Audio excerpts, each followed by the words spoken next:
Welcome to Badass Ladyfolk. I'm your host, Christine Stoddard, and today's guest is Kristine Slentz, the poet.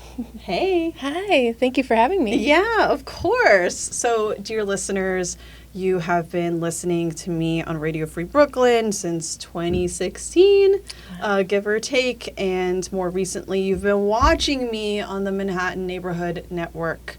And I am so happy that Kristine is one of my first TV guests. Kristine, tell us about your poetry. Why do you write poetry? Oh, goodness. Oh, the big questions. Why do I write poetry? I feel like I have been writing or attempting to write since as far back as I can remember. I have a journal, a Lion King journal still, from way back in the day, from the original release animated version. And, you know, there's no real letters in it. It's just chicken scratch all over the page. But I've just always been attempting to write. And I grew up with a very religious background. So there was always a lot of verse and a lot of music and musicality elements in my life. And so I think poetry just became a really natural outlet for me and something I enjoyed doing. And again, growing up in a very religious household, there weren't many outlets to have. And so but I always had a piece of paper and always something to write with, you know. So it felt natural. So I've been doing it for, I like to say, as cheesy as it is, my whole life. Like, it feels very cliche to say, but as far back as I can remember. Ooh. Yeah. Do you still have this Lion King journal? I do. And you know exactly where it is at this moment? At this moment, it is, I believe, in a storage unit. I have not been to the storage unit in a minute, but I do have 2 other office file boxes of journals and notebooks I've had throughout my life. So, and I've lost a few along the way, which is always really sad. And of course, those are the ones you remember. I had a holographic notebook from middle school, and it's so tragic because I know that I have just the worst heartbreak poems in those books that I would love to go back and just have a giggle with myself now. But yeah, I got all of those notebooks still somewhere. They're always around. Is this something that your family would comment on when you were a kid, like Kristine and her notebooks? No. No, I don't think so. Yeah, it was, but I do appreciate they knew they existed, and I think they let me have that space, which was really nice. And because I know not all teenagers get that from their parents, and especially growing up with my mother being so strict, that it was nice that I still had that space to myself. So, they knew. At one point, I thought I was Harriet the Spy, and I carried it around with me everywhere, which I still do. I still carry my notebooks with me, but it was so obvious. It was very painful. They just kind of and I don't think they ever really read them. They just, or commented on it. They just kind of let me have that space, which was really cool of them, looking back. Yeah. Yeah, there's something so special and precious and vulnerable about being a young person and just having a place that's sacred for your thoughts. Yeah. I don't think I've ever really thought of it that way before. But it was very cool of them to allow me to have that space, for sure. So at what point did you start to see yourself as a writer? Yes. So it was a big turning point in my life, actually. I had left high school. I was asked to leave high school. Ooh. Yes, I did not like to attend. So it reached a point where they were like, you can't, there's no way you can graduate in any time frame. So I left. I got my GED. And I was also fortunate in the sense that I had parents that had very untraditional educations. Both of them were also GED students, and both of them also went on to college. So I knew my options, which I was very fortunate in that sense. And so I decided that I was going to go to community college for my first year. I was going to get straight A's, and then I was going to go off far, far away to a four-year school. And by far, far away, it was an hour and a half from my hometown in the end. But I had gotten my GED, and I was starting community college. And especially the first semester was a lot of classes to kind of fill the gaps of what I didn't have coming in from high school. And I had to pick a major, and I never really thought of it. Up until that point, it was always go to college so you can get a good job, you know. But no one ever said what the good job was, or like, you know, or it was just kind of like, do what you like. And since I didn't have a lot of extracurriculars or things like that, I was like, oh, what do I like to do? What do I want to do with my life? And my dad, you know, I talked to him, and he was just like, you know, it doesn't, basically he said, take the pressure off. It's just about right now, you know, finishing your degree. And so do what you like, do what you love, and life happens. And so just do that for now. And I was like, well, what do I love? What do I do? And I was like, oh yeah, I write all the time. Surprise! Yeah. And so that's what I did. And I joined the newspaper there, and then I was on the newspaper when I transferred a year later to Purdue University. And yeah, so I majored in English, Lit, and creative writing. I double majored. And I didn't know what that would look like for a long time. I didn't know if I was going to be a journalist. I didn't know if I was going to be a novelist. I was like, I will not teach, which is the big joke because I am a teacher now.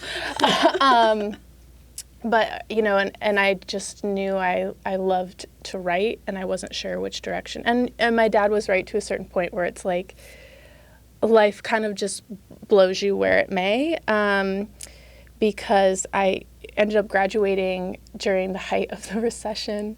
Fun. In the aughts, yes, which was great. But I had this really unique skill set coming out of college because I just kind of did what I loved and what was also available, the opportunities that I had. I just said yes.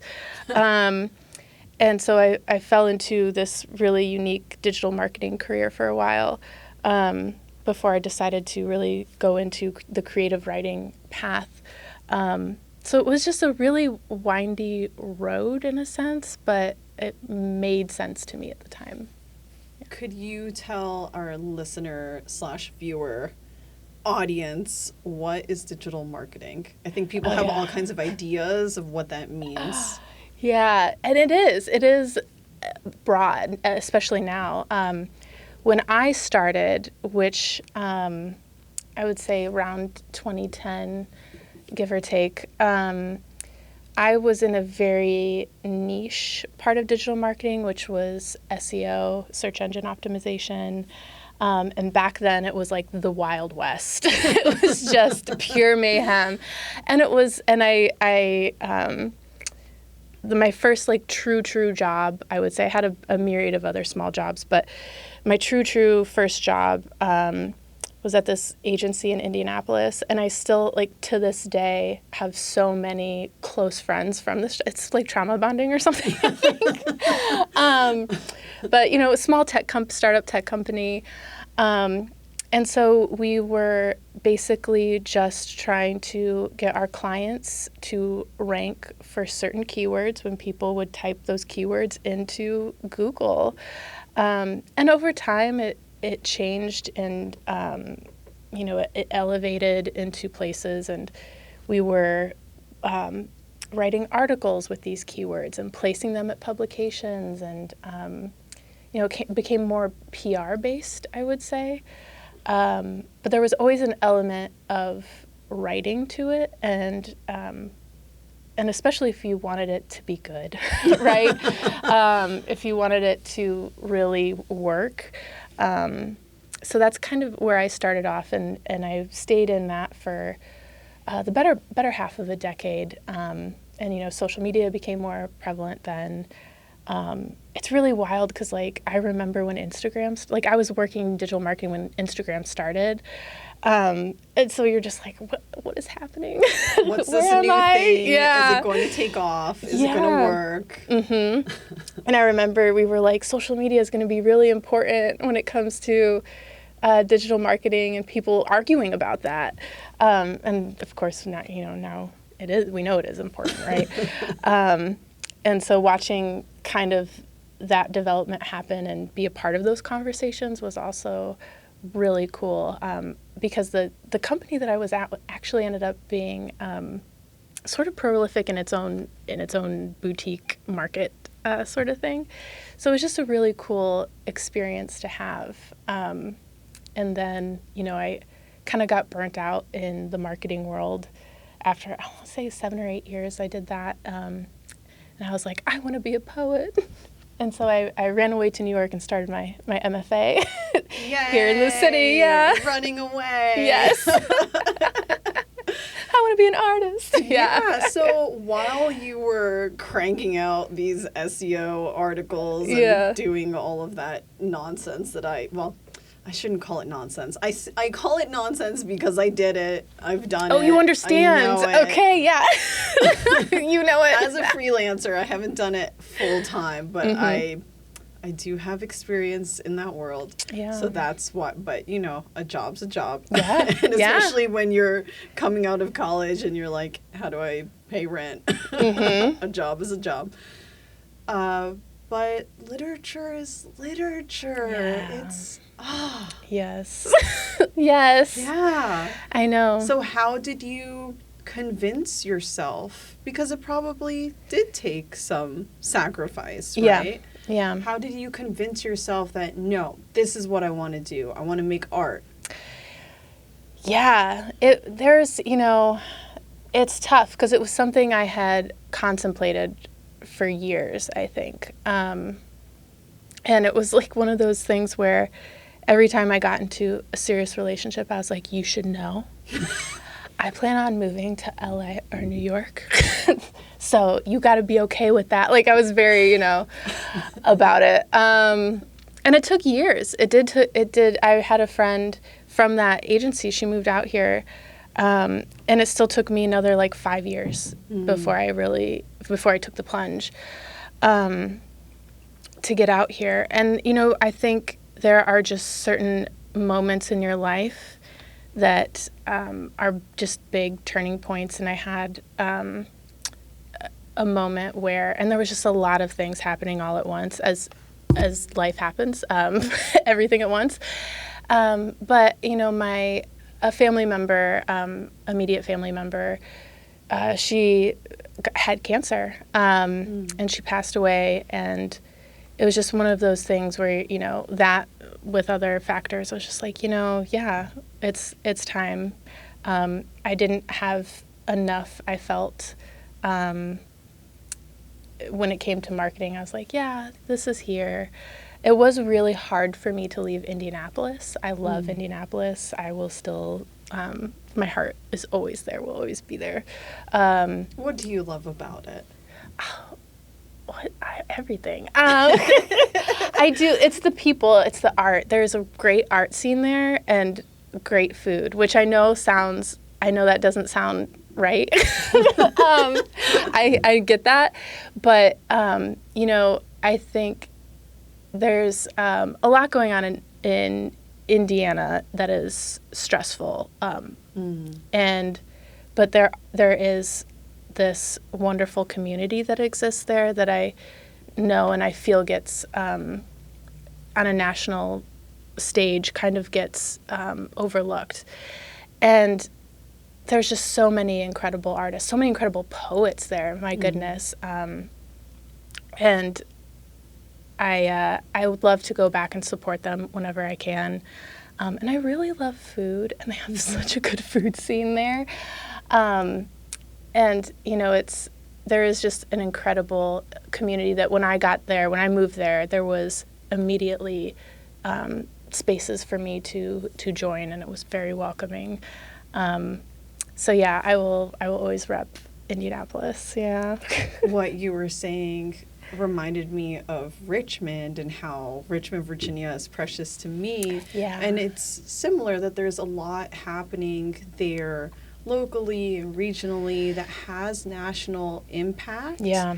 And you'll see national news coverage, but you don't always see coverage of how artists are responding to the times and what they're doing locally and regionally to go against whatever's happening with the Confederate flag these days and whatever's happening with abortion these days and just all these communities of artists who, for whatever reason, didn't move to New York or LA or Chicago or Miami or whatever other big city. And they decided to stay local and still come up with something and react. Yeah, no, there's, and I think you put it wonderfully that I wish there was more space for artists, the local artists, to really show the response to a lot of these issues and have more of a platform for that. But it's really amazing to see what they have done locally for their community as well. And, you know, and that's one nice thing about social media is I still get to tune in that way and still get to see those incredible moments, because it is, you know, and it's a whole different energy when that's the community and the surroundings. Yeah. Yeah. Okay, let's get back to that MFA. Yeah. So you decided to do it. Where'd you do it? City College of New York. Yes. I went there from my MFA audience members. I've mentioned it, actually not on the TV show, but on the radio show. Okay, so why City College, and what was the atmosphere like? What were your classes like? What were your classmates like? Yeah, why City College? That is an excellent question. I did the whole I came in October and I did the tour of the open houses and I went to all these MFA programs in the city, and I really was mostly doing a vibe check because I didn't really do that for my undergrad. And I just took a big swing and it worked out. And I was like, maybe we shouldn't leave so much to chance next time. And so I toured all these programs and went to their open houses. And, you know, some of them, you know, you like different programs for different reasons, right? And there were a few that I was kind of like, absolutely not. And there were some that, you know, they were nice enough, but maybe it was maybe it was one faculty member that was the appeal, or maybe it was, you know, the name that was the appeal, or, you know, things like that. And with City College, I knew right away that it was a place where I was like, oh, I'm for sure applying here. This is happening. It just felt, it had a home energy that I really liked. It had an inclusive energy that I felt in a different way than I didn't feel at other programs. Not that inclusion wasn't a part of other programs, but it felt different at City. And that's kind of what I was looking for more, especially coming from the Midwest. I wanted something that was going to make me a more well-rounded person. I wanted to be in the world more. And that's what I felt at City College.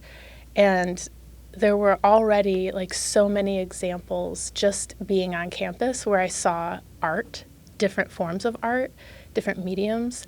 And the open house, I think, was in that huge theater, that like huge Gothic theater on campus.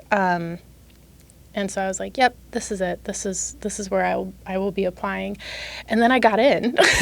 So that worked out. So yeah, I kind of just applied to a handful of schools here, a handful of schools in LA or like surrounding areas, and I was just like, let's see what happens. And City was my first pick, so it all worked out in the end. But yeah.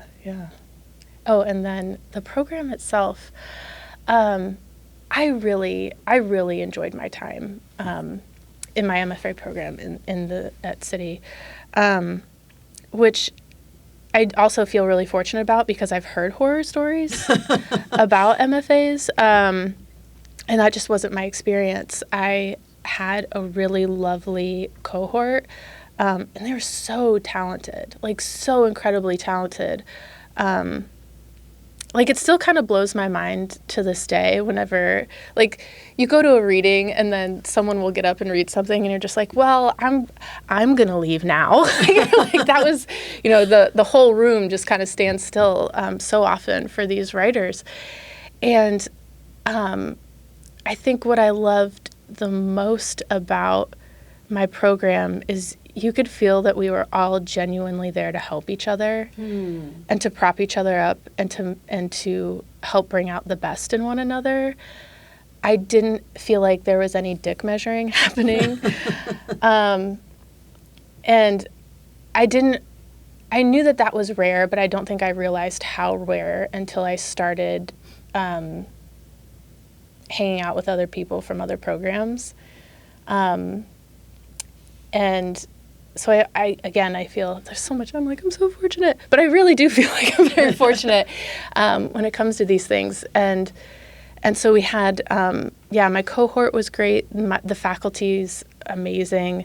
And I had the opportunity to, the faculty of Michelle Valadares and David Groff, Laura Hinton, they're just incredible. Laura Hinton's classes completely changed the scope of my writing, which I did not expect happening. I came in with like a definitive thesis, and then I just didn't write any of that. Had a whole new thesis by the end.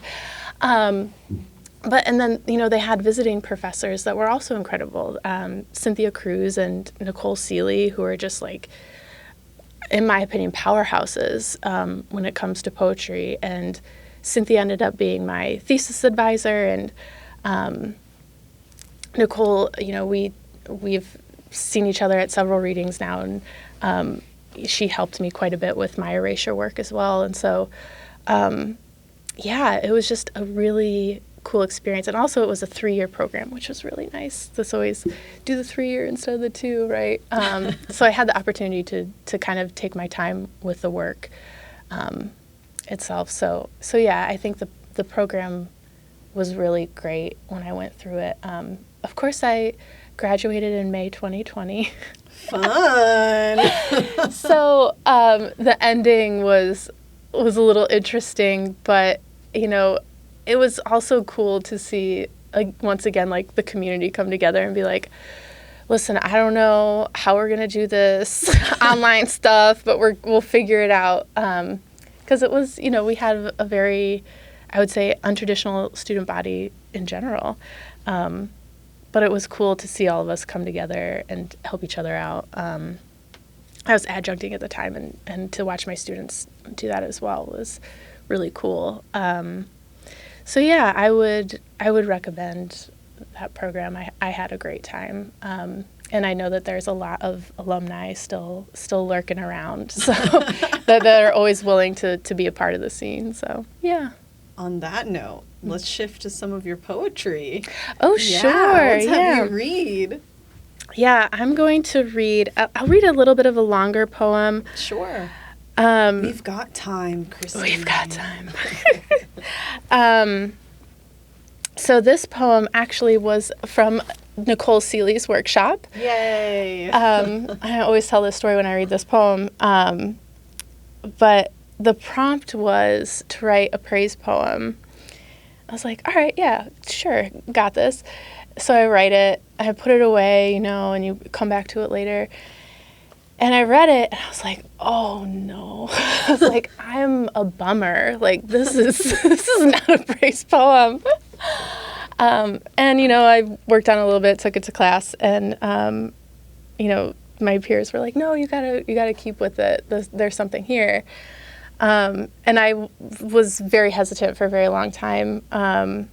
But they were right. I stuck with it. And I feel like this is a poem that I return to a lot, and that I'm asked about most often. So that's kind of, I don't know. You tell me if you think this is a praise poem. Okay. But it's called I Live. I've lived with ghosts, cockroaches, and raccoons. I've lived with calico cats, dirty dogs, and an orange rabbit. I've lived with metropolitan mice, rural rats, and a possum. I've lived with substance shame, sex regret, and family guilt. I've lived with half family, step family, and chosen family. I've lived with parents having hepatitis C, cancer, and depression. I've lived with a boyfriend, husband, and myself. I've lived with translated Bibles, botched brochures, and bullets. I've lived with occult, Catholicism, and paganism. I've lived with broken nails, fevers, and souls. I've lived with virtuous monsters, powerful misfits, and damned angels. I've lived with gin, vodka, and Vicodin. I've lived with alcoholics, drug addicts, and myself. I've lived with DUIs, IUDs, and EODs. I've lived with migraines, stomach ulcers, and sobriety. I've lived with a rape, break-in, and a shattered kitchen window. I've lived with punches, slaps, and a bite. I've lived with frozen pipes, hearts, and beds. I've lived with abuse, manipulation, and manifestation. I've lived with being fought over, fucked with, and forgotten. I've lived with passion, persistence, and piss. I've lived with devastation, underestimation, and exhilaration. I've lived with ancestors of the colonized, colonizers, and the lost. I've lived with green cards, citizens, and those undocumented. I've lived with sand dunes, bright lights, and suburban flights. I've lived with self-harm, self-awareness, and self-care. I've lived with couples therapy, group therapy, and medication. I've lived with hypersexuality, bisexuality, and prized virginity. I've lived with homeschool, public school, and dropping out. I've lived with beige carpet, linoleum, and pressed wood walls. I've lived with a broken down car, station wagon, and pickup truck. I've lived with no money, less money, and sometimes money. I've lived with patches of strawberries, clovers, and rosemary. I've lived, I've lived, I've lived. I have lived. I have lived. I have lived. I live. Yeah, I think it's a praise poem. Yeah. It's a I'm still standing, right? Yeah. Despite it all. Yeah. Because of it all. Yeah. That's what I was originally going for, and then I had to walk it back a bit, I think, to get it to translate that way. Yeah. Mm-hmm. Where do you think it sat before? Like, what was more of the feeling, or? Yeah, I think the focus, because when I first wrote it, in my mind, it was triumph, trying to show triumph. And I think when I first wrote it, all you could see was just the bad. And I was like, no, that's not what I want. I don't want to just show bad experiences, right? Just to show the hardness of life. I want to show the overcoming, the I'm here instead of, because of, right? So I think trying to push it to that place. And it took a lot of reorganizing. And then also the word choice and repetition of I live, I think, is what kind of brought that out more instead of just the doom and gloom. Yeah, and there's humor there, and there's some contrasts too, and yeah, so many different textures, so many different lives. Yeah. Aww. Okay, read another one. Okay. So as also, like I mentioned before. Wait, what is that in? Woman to Pose. This is my book. And I just spoke with my publisher recently, and we're going to do a re-release From Flower Song Press. This coming spring, summer. Yeah. That's great. Congratulations. Yeah, getting some edits in here and doing some fun stuff. I'm excited, and new cover, the whole thing. But yeah, so this was my thesis, my MFA thesis. Wow. It ended up being not the one I thought was going to happen, but it worked out for the best. And like I mentioned before, one of my other professors, Laura Hinton, she focuses on experimental poetics, which I think prior to my MFA I didn't have a lot of exposure to, at least not at this volume. And it really, that's where I think I found my voice, and where I really grew. And so that's kind of just where my poetry has been living for the most part. And this is one of my favorite little experimental poems. And actually the whole poem is the title. It's all in bold. But I call it Feathers for fun, for myself. So you can remember which one. Yeah. when I'm putting my list together of what to read. But yeah, so this one's called Feathers for myself. My grunts burst into feathers. White candy striped midnight. Gutted throat snap pockets down on Franklin Ave's stall. Try 3 to 4 more pounds of pearls collide with the face. Lockjaw leopard swelling liquid. Mirror glances see rim cock penny drop of course not bills. Druggy desserts backed pain. Fingerprint goodness fades like kneecap puns or gloved meat. Laced up orphans enjoy spunk. Pulsing swarms enter cemetery, waving eye rolls and dark stars. My chronic caress cries barred. So that's a fun one. I wasn't sure if it was over yet. Yes, I know, right? Yeah, it's a little darker, but yeah, it's one of my favorite. Another one. I'm always interested in who gravitates towards what poems and the questions they ask. So that's another one I get asked about a lot at readings. Yeah, so I want to know what was the inspiration. Oh, sure. Yeah, typical ask the artist a question. Yeah. That's my question. Yeah, no. I think for another big thing I was contemplating while writing this book, because this book focuses a lot on the feminine experience in the world, and what does that mean, and how do we move through it, and what impact does that have on us and our bodies. And I think an underlying theme that I started exploring that came up, I think I started exploring it beforehand. When I first got into the program, I was visiting a class the other day, and a student asked, how did New York inform my writing? How did it change my writing from moving from the Midwest? And I was like, oh, well, I was like real pissed at first. I was so angry when I first moved to New York. Huh. About what? I was taking this, there were workshops I was taking in the program and then some outside of the program as well. And everyone, and I should have known this going in, but I think when you come in from the outside, when you're coming from the Midwest, you think New York is such a hub, right? And that's such a like transplant thing to think, in some ways, in that like I arrived and everyone was writing about New York.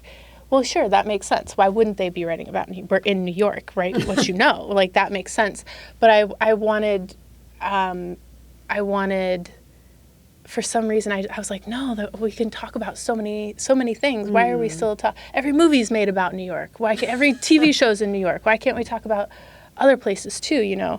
And that was my stuff. That was my shit that I needed to work through. And it was really interesting to get to a place, because what ended up happening once I chilled out and got over myself, what I realized was that even though we all kind of grow up so differently and in such complex circumstances, there's this human experience, there's this thread that just runs throughout all of us that we can all relate to, no matter what, because I had people in my class that we grew up so completely differently. Where I was in a smaller family and they grew up in a larger family. They were born and raised here. I was from small town Indiana, just all these things, gender, race, just so many different aspects of life. And then we'd be like, but narcissistic moms, am I right? Always there was always something that we could relate to at the end of the day. So, I had to get over myself and see stories in a different way and to see writing in a different way, which was good for me in the end. But I think that there's something legitimate to what you were complaining about in those early years of you coming to New York, of how you can, as a transplant, be dismissed, or your views can be dismissed. And I have always loved New York. I've always wanted to live here. I have never truly wanted to live anywhere else. My dad's a New Yorker. I was the first person in my family born in Virginia, and there are many things I enjoy about Virginia even still, and many things I like doing when I go back to visit, but it was never the place I wanted to stay. Yeah. And even still, when I came here, I did find myself missing certain things or wondering, God, why is it that some native New Yorkers have this really obnoxious attitude, right? Okay, you were born here. Good for you. No one controls where they're born. Yeah. No one picks. No, yeah. So I definitely get some of that. Yeah, and I think that was, definitely, because one of the underlying themes, I think, that I started exploring in this book, and I've written some essays on it too, but I took a class, I think a couple classes actually, with Cynthia Cruz, and on the melancholia of class. And I think that plays a role in it too, of what socioeconomic class you're coming in at, and then also where you're at and where you're at, right? And so it's interesting, because I have found in certain circles where I am dismissed far more easily or exaggerated so than other circles. And I do think class plays a role in that here in the city in particular. I mean, it does everywhere, obviously. But there's a real resistance to that, I think, sometimes. Well, I think the difference between here and many other places in the U.S. is the difference in wealth. The divide is just so great, because you have people who have their penthouses and houses in other states, and they go to Europe regularly. They're billionaires, right? Yes. And then you have people who are on food stamps and don't have regular internet access or cell phones or whatever, like long list of things. And it's just such a discrepancy. Yeah, and that was really I didn't realize the extent when I first moved here too, which is probably part of where my anger came from. Because, and I started dating this guy that, and born and raised here, private school his whole life, kind of that, belonged to had those circles, been in that world his whole life. And, I just didn't understand the level of wealth that truly existed in New York City that you don't find in small town Indiana, that you can't even fathom. And I grew up, my dad lived in Chicago and right outside of Chicago. So I had exposure to like the city life. And so I was like, I know what I'm doing. I'll be fine. And I was like, apples and oranges. This is not the same. New York City is not like Chicago, which is another city that I love to death. But yeah, I think it was just really hard to comprehend the level of wealth that exists here, and then trying to rationalize that when you know the way you grew up and how a lot of people back home are still living as well. And also how we still have to live here for many of us. So yeah, it's hard to kind of grapple with all of that at the same time, and still find a way to put it into words and to put it into art. Yeah. So did you find, like I noticed in this poem, the mention of Franklin Avenue. Was that a reference to Crown Heights, or? Yeah, it was a reference to that guy I was talking about, the gentrification of Crown Heights. Okay. Actually, okay. Yeah. And kind of, that, I mean, really, that's what it is, the gentrification of Crown Heights. Because even when I lived in Indianapolis, I got to see in real time a massive gentrification movement that was really wild, because it happened in such a small amount of time, truly, in less than a decade. Seeing downtown Indianapolis just radically change, and kind of sitting in the middle of all that.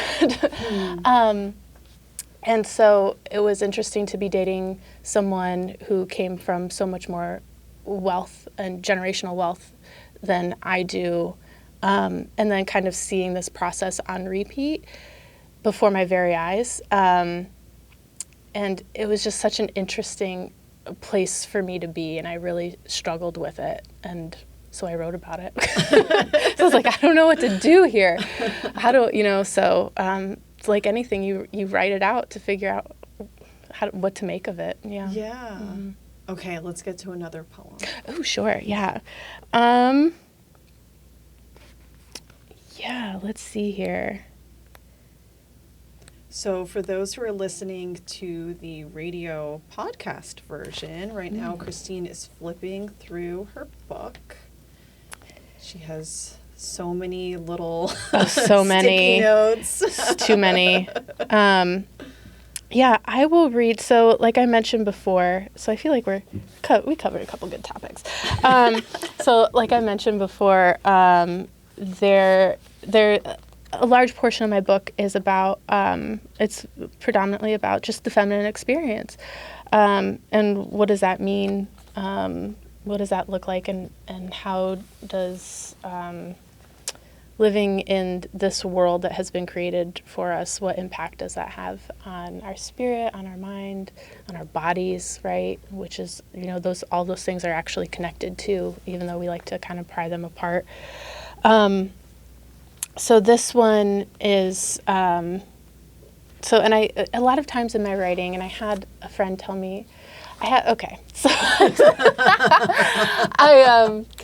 have a reading with a friend, and he was kind of trying to explain my Brag poetry. about the reading a little bit. Oh yeah. So I have this annual reading that I do with a poet friend of mine, because our books came out at the same time, and he'll actually be coming to New York in April for his next book that's being launched, freakishly the same month that our books originally came out. But every year we have readings, one in Indianapolis and one in Lafayette, Indiana. And he was, we try to get other readers as well to join us. And he was explaining to one of the readers one time, because she asked what kind of poems should I read, what themes I have. There's options, and he was like, well, I write about this, and then he turned and he was like, and she writes about sex, and so whatever you want to write about. And I never like I know I write about it, but I never thought of it that way. And then I was talking to another wonderful poet, H.E. Fisher, and she's one of those people that I always go to her to look at my work. I just really trust her with my words. She's a fantastic editor, and I kind of said something similar about, is this what I write about, or do I write about this or whatever? And she was like, no, I think there's more to it. She said, I think that's the lens you use to talk about the world. And trying to, she's like, you talk about all of these topics, you talk about all these themes, but it starts with a relationship, through a romantic relationship, or it starts through a sexual encounter, or it starts, that's just the starting point. And then it brings up all of these other connected issues, because at the end of the day, everything is kind of connected. She goes, so I think that's just what brings you there. I don't think you write about sex. I was like, okay, yeah, I like that answer better. I'll go with that one. But yeah, so it just really cracked me up a bit. But yeah, so every year, and John Leo is who I do those annual readings with, but he just moved. I think he moved to Minneapolis, so I don't know, but there is a great poetry scene there. So I don't know how we'll do our readings going forward, but they're some of my favorite. So hopefully there's even a regular at our Lafayette. Shout out to Thomas. Love you, Thomas.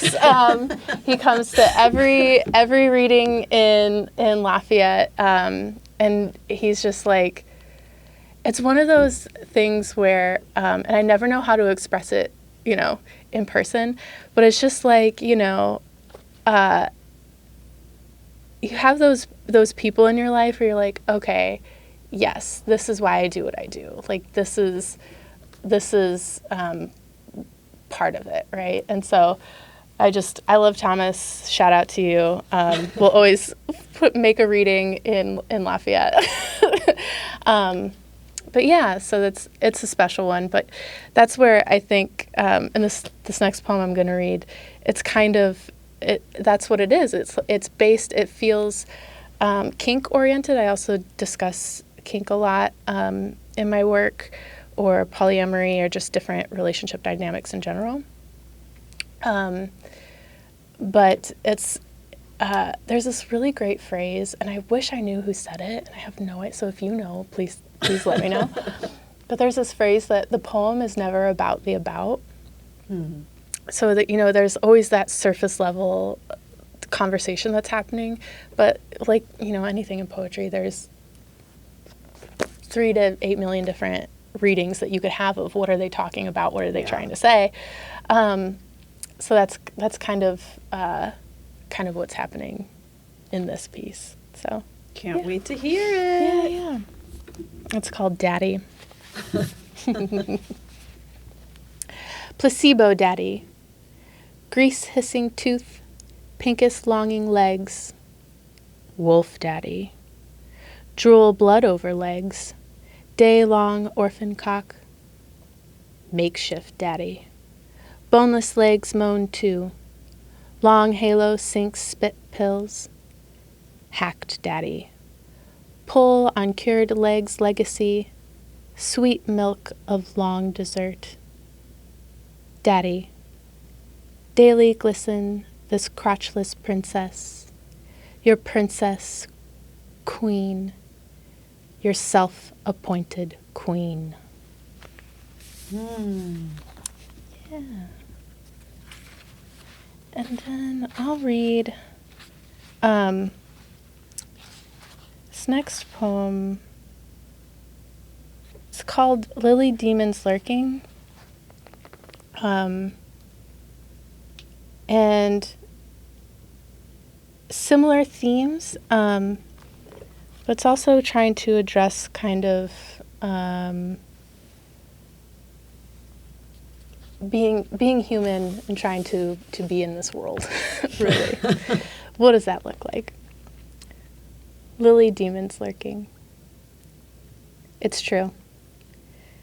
Pacing back with delicate greed, I submit this heartfelt damage.